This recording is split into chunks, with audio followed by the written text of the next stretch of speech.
Precum vedeți, a reușit să scot din cutii, cam dificil, pentru că nevastă mea e la muncă și restul gadicilor mele sunt măritate sau pe la cimitir. Așa că Bogdan e ocupat.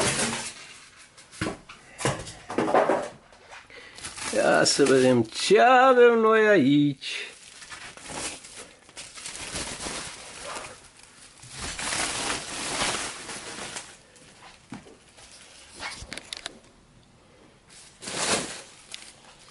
Ce avem noi aici?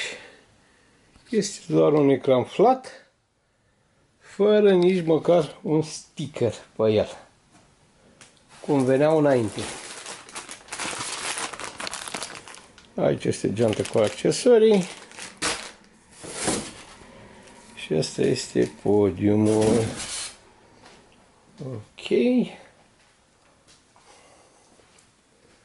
Deci este vorba despre Samsung S90D. Și cât o fi costat? Chiar cât costă asta în UK? Mă întreb. Și avem aici lozul câștigător.